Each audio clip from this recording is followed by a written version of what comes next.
Welcome to Inside Games, the only gaming news channel brave enough to get scared by Resident Evil. And it was an event, Bruce. So I got to see Resident Evil 9 at Summer Game Fest Play Days. It was a theater presentation, so video only, no hands-on for me. But the room was shrieking. There were reactions.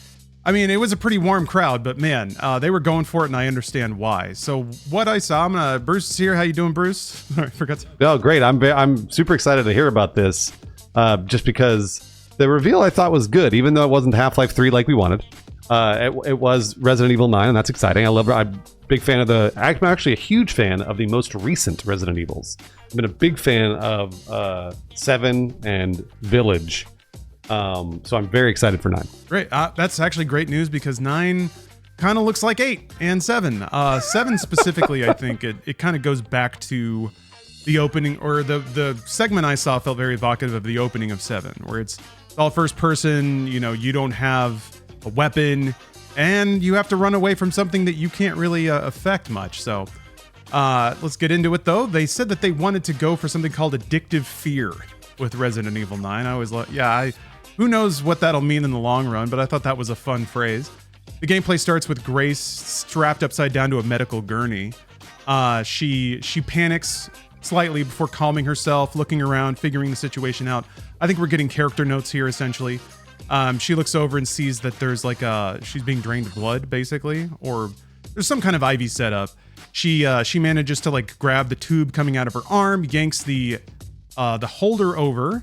A glass jar shatters. She yanks that up and manages to use the shard of glass on the end of the bottle to cut one of her restraints and get out. So this is kind of I think showing us that she's really scrappy and can handle herself under pressure.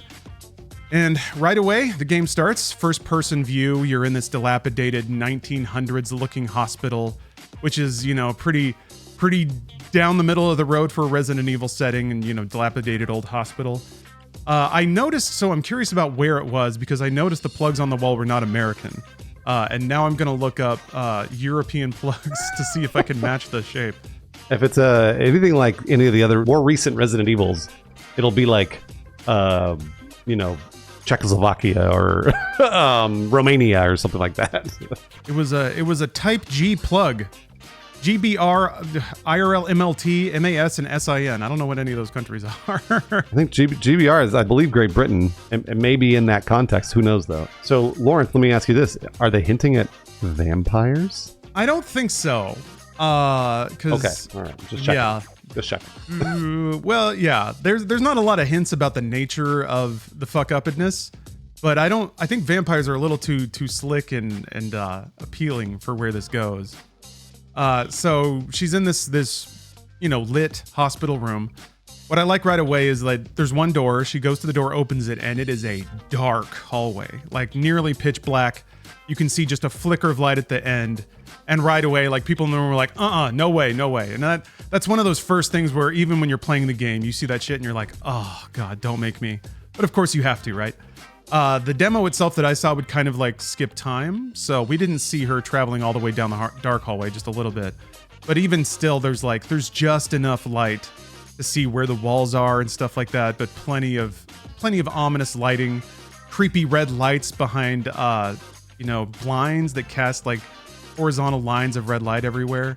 It's all very dim, all very creepy. Let me ask you about Grace Ashcroft, because Grace is the protagonist, obviously, and she's an FBI agent, but people have confirmed that she's the daughter of Resident Evil Outbreak's Alyssa. Now, I didn't play Outbreak. Did you play Outbreak, Lawrence? No, I assumed it was Chris Redfield's daughter or whatever. Wait, no, Ethan's daughter? Whatever daughter gets abducted at the beginning of Village?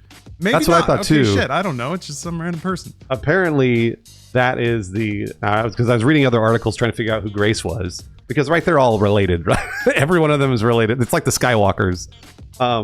Yeah, so that's why I was I wasn't sure. I was maybe Lawrence will know who Alyssa is in Resident Evil Outbreak, but you don't. Okay.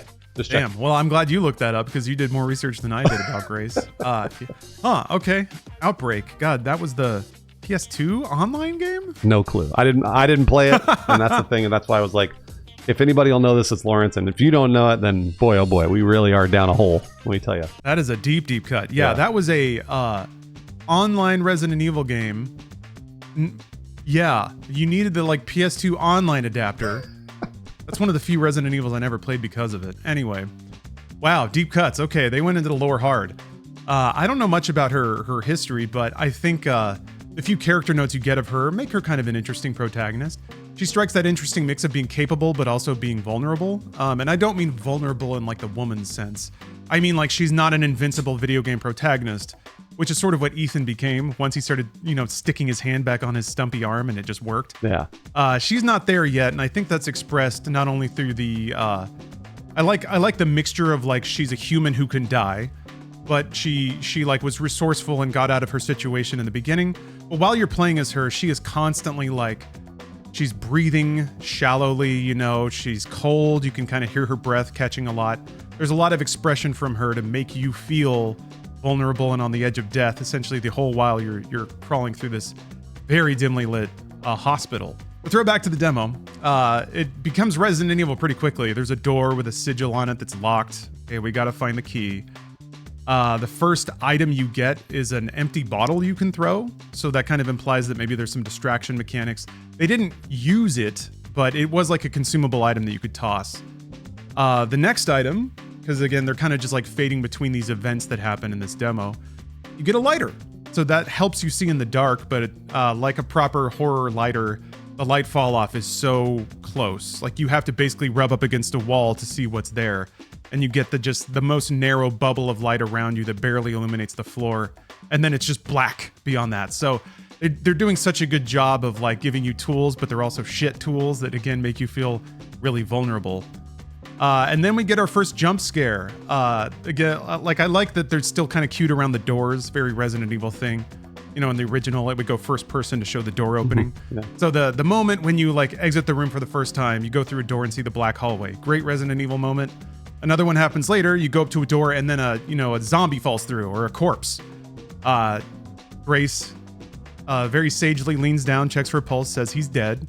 Well, he had a lot of skin rotting off in the first place, but what's great about that is there's a second hidden jump scare that happens and it fucked everyone up. So she's down there checking the body and then this like pale, emaciated claw shoots from out of frame and grabs the zombie corpse and drags it a little bit. She falls back because she just has her lighter. Light's not really going anywhere.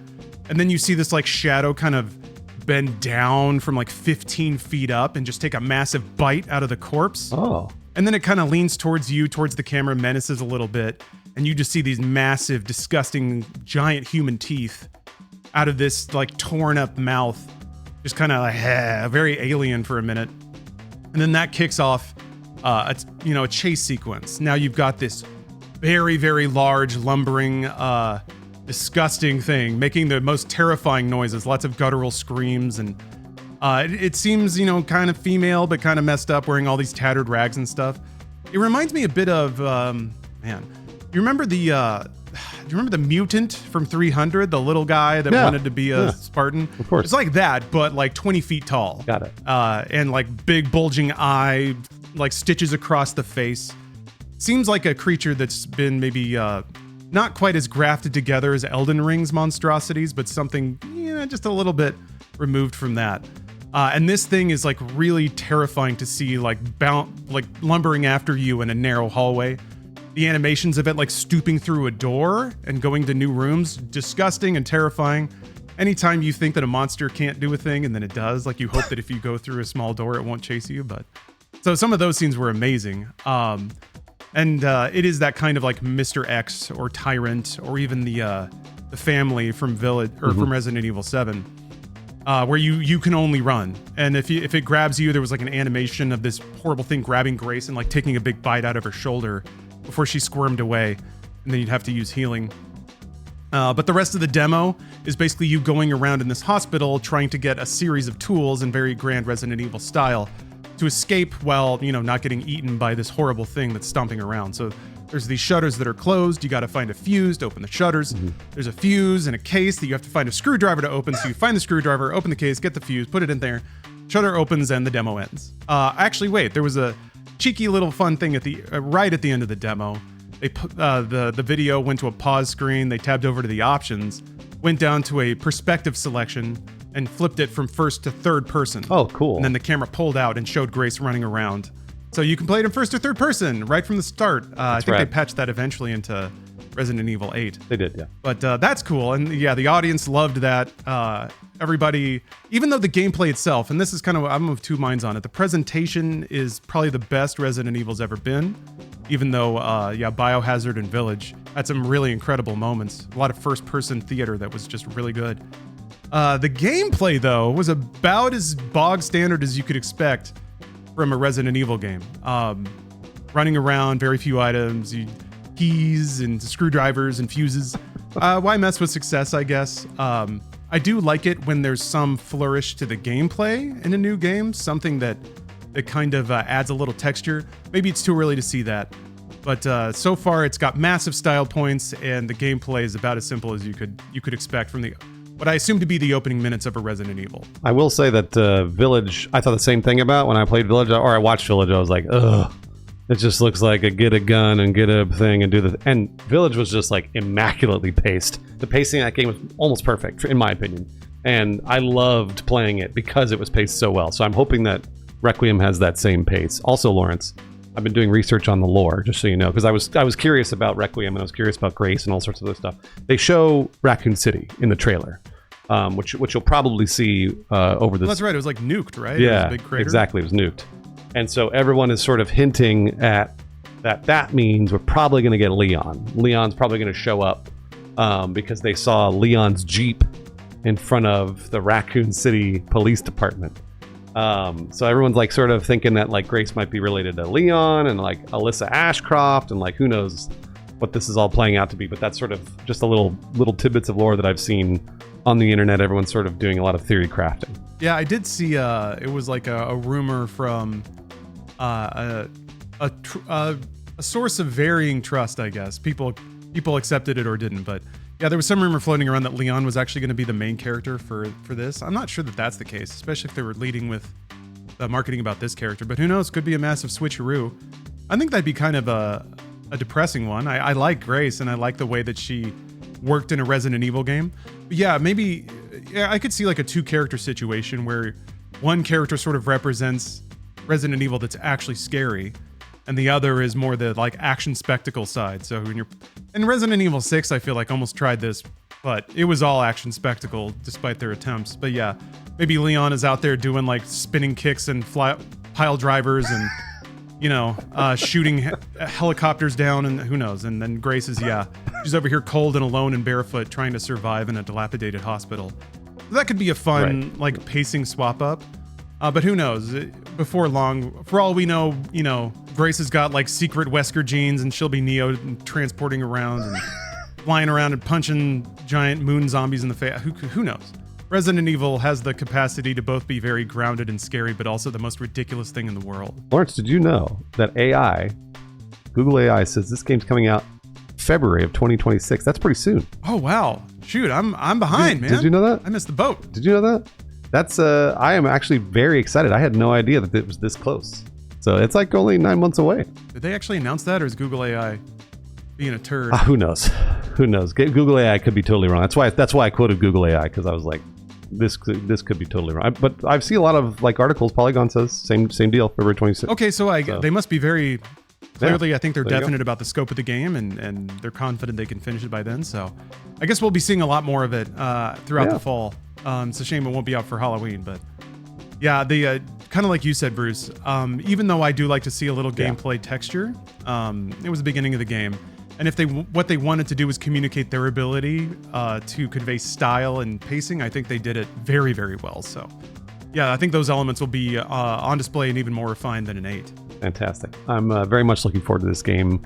And I would not consider myself a Resident Evil fan, but the mainline current or modern Resident Evils have been awesome, and they have convinced me that the games are good.